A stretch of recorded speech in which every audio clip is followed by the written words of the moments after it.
Headlines जिस तरीके से अब बन रही हैं और पाकिस्तान आप की एक जैसे महापुरुष जब तक इस धरती पर हैं हम सुर्खियों में हैं। नहीं लेकिन क्या आचार्य जी सुर्खियां भी देखते हैं, ये पूछ रही हैं? सुर्खियां देखते हैं क्योंकि एक हेडलाइन बनी हुई है सीमा को लेकर, सीमा हैदर को लेकर, जो पाकिस्तान से भारत आई हैं अपने प्यार की खातिर।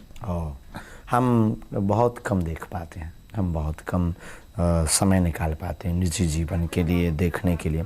हमारी ज़्यादातर अत्यधिक व्यस्तता समाज सेवा में वो जो गुरु का प्रसाद है उस प्रसाद के पुरुषार्थ के लिए लगा रहता है। हमें जो गुरु ने कृपा दी है उसको बांटना, लोगों से मिलना, क्योंकि हजारों किलोमीटर से पैदल चल करके, कई बार गाड़ियां लेकर के, कई बार खर्च करके वो हमारे पास अपेक्षा के साथ आते हैं कि महाराज जी को, गुरु जी को नहीं। लेकिन उसमें एक पेच ये है महाराज जी कि उन्होंने कहा है कि वो इन्होंने हिंदू धर्म अपना लिया है। अच्छा, जो आप सीमा की सनातन धर्म अपना लिया है, और वो ये कह रही है कि अब मैं हिंदुस्तान में ही रहूंगी, हिंदुस्तान में जाना भी पड़ा पाकिस्तान में तो नहीं जाऊंगी, यही मर जाऊंगी। और सचिन ही मेरा पति है, वो अपने पति को जो हैदर है उसको मान नहीं रही है और कह रही है कि हिंदुस्तान ने जो मुझे प्यार दिया है, जो यहां पर लोगों ने मुझे प्यार दिया, इस हिंदू फैमिली ने जो प्यार दिया है, उसको मैं छोड़ नहीं सकती। तो इसको आप कैसे देखते हैं? देखो भगवान, इस पे हम कुछ कह नहीं सकते हैं। और कानूनी प्रक्रिया के साथ, कानून से बड़ा इस देश में संविधान है, इस देश में आईपीसी की धारा है, इस देश में एक व्यवस्था है, उसके साथ में सहर्ष अगर कोई आ रहा है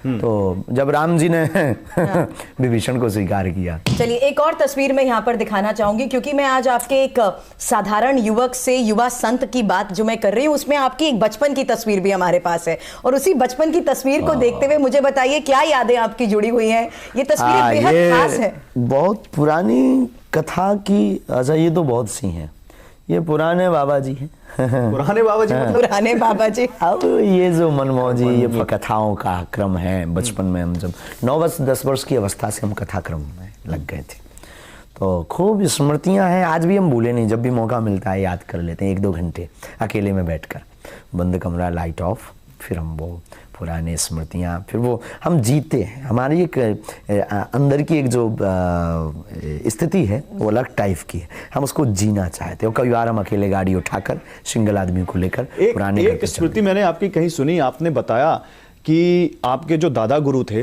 उन्होंने आपको एक दिन बुलाया रात में, आप शायद आपने जिस अवस्था का जिक्र किया 9-10 साल के थे आप, और फिर आपने उन्होंने आपके साथ कुछ क्रिया की और फिर वो जो सिद्धि आपको उसी रात में मिली, वो कुछ बताना चाहेंगे आप? घटनी थी दरअसल,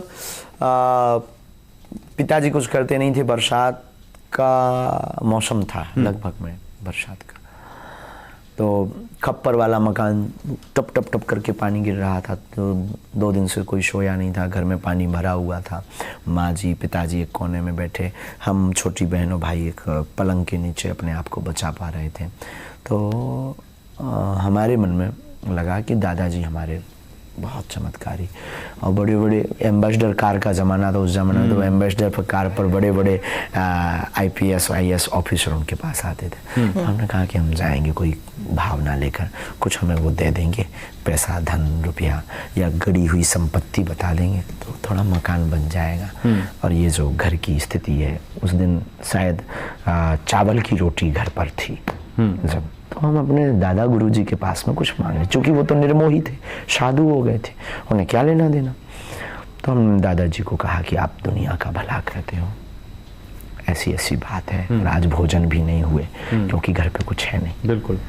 तो वो ठहाका लगाकर हंसे। हमने कहा कि धन बता दो, ये बता दो। आपने उनसे धन का पता पूछा? हाँ, बिल्कुल स्पष्ट है जो भी है। बोले रात को आओ, वो घटना घटनी थी। हम रात को गए, उन्होंने कहा स्नान करो, हमने स्नान किया। एक नल था छोटा सा पहाड़ी के नीचे, नल में जाके कमंडल लेकर गीले वस्त्र ही आए। आज भी हमें याद है, लाइट तो थी नहीं, जंगल, छोटा सा स्थान, बागेश्वर महादेव का छोटा सा स्थान। आप 9-10 साल के थे तब? 9-10 इसी बीच का, एग्जैक्ट तो नहीं, 9-10-11 के बीच। यहाँ उन्होंने हाथ पकड़ा दादाजी ने और ले गए।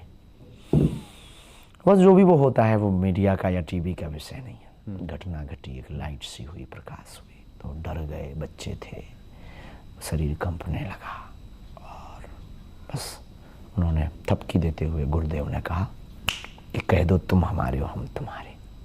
बस हमने भी चिघाड़ कर कह दिया तुम हमारे हो। थोड़ा उसी आवाज बोल गया ना, मतलब चिघाड़ते हुए, वो एक अलग थी। कह दिया तू हमारा, हम तुम हमारे हो, हम तुम्हारे। और शरीर कांपते हुए घटना घट गई, कहानी बदल गई। गौरव, मुझे लगता है आज भी जब इसका जिक्र करते हैं तो आप भावुक हो जाते हैं। वो हमारे जीवन की एक इमोशनल, लेकिन मतलब ये क्रिया है बहुत। आपने बताया आप भावुक हो रहे हो घटना बताते हैं। हाँ, ये हमारे जीवन की एक जिंदगी बदलने की एक वो है। वो होता है ना, आपको उपलब्धि कब मिली, आप पहली बार कैमरा पर कब आए, किसके कारण आए, किसने आपका हाथ पकड़ के आपको माइक दिया, फिर आप क्या फील कर रहे थे, फिर आप डर रहे थे कहीं हम कुछ गलत ना पूछ दें, कुछ गलत ना बोल दें, कुछ गलत ना हो जाए। तो जो आपका होता फिर वो आप स्मृत रहते हैं।